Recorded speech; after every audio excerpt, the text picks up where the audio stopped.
तरफ से अनुराग ठाकुर, मान्य अध्यक्ष जी, पिछली बार भी जब चर्चा हुई तब भी मैंने कहा था कि कुछ लोग संविधान तो हाथ में लेके घूमते हैं, लेकिन ये नहीं बता पाए कि उसके पन्ने तक कितने हैं, क्योंकि उन्होंने कभी खोला ही नहीं। आज मैं इसी, क्योंकि ये संविधान जो राहुल जी सब तरफ दिखाते हैं सर, शायद उन्होंने इसके 2 पन्ने भी खोलकर नहीं देखे। अगर आप इसका प्रीफेस देखेंगे, प्रीफेस किसने लिखा है सर? सुप्रीम कोर्ट के वरिष्ठ अधिवक्ता गोपाल शंकर नारायण जी, उन्होंने लिखते हैं, our constitution was crafted by the finest and most emancipated minds of the time and thankfully not directed by the confused Nehruvian social policy that guided success governments। वो इनकी नेहरू जी की विचारधारा पर सवाल खड़ा करते हैं और उन्होंने लिखा है कि giants like B.R. Ambedkar, B.N. Rao, Sardar Patel, K.M. Munshi Alladi debate provisions to protect the basic freedom. उन्होंने श्रेय दिया है तो अम्बेडकर जी को, सरदार पटेल और आगे।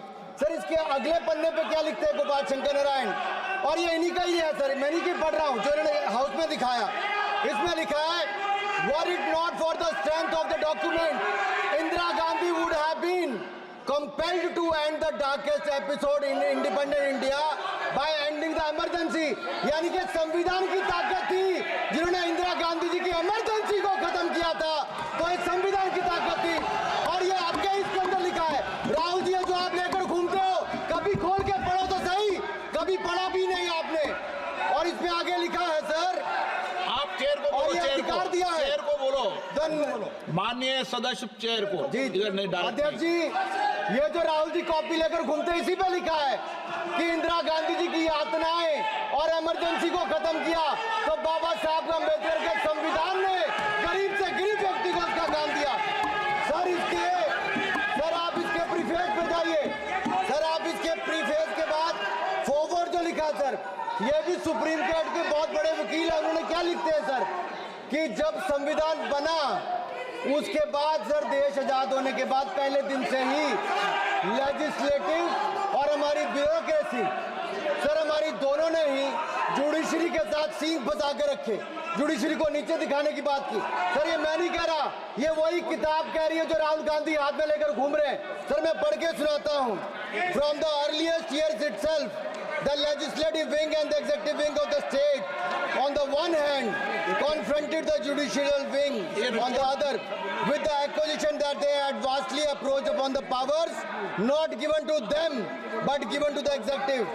The then law minister on 28 October 1976 issued a strident warning to the judges of the Supreme Court, and I quote, sir मैं quote कर रहा हूँ, an atmosphere of the confrontation was thought to be created by those whose duty it was to see that they did not encroach upon the field which did not legitimately belong to them.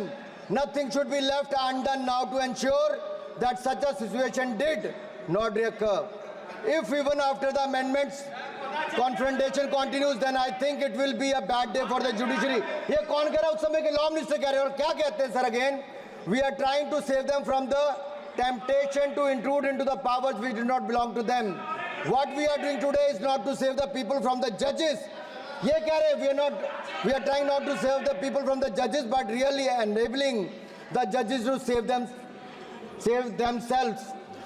from themselves. This was said during the emergency which hit the nation like tsunami and brought about the realization and the constitution could not be subverted. Sir, अगर ये संविधान जो बाबा साहब अम्बेडकर ने दिया उसी ने देश को बचाया।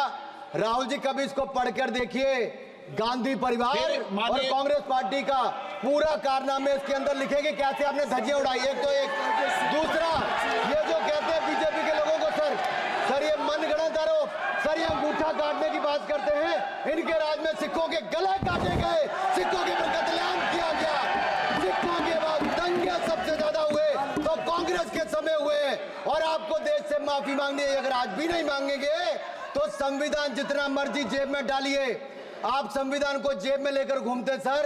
इन्होंने संविधान को तार-तार करने का काम किया है, इनको देश से माफी मांगनी चाहिए। मुझे आपका संरक्षण इसलिए चाहिए था कि झूठे आरोप लगाने बंद करे।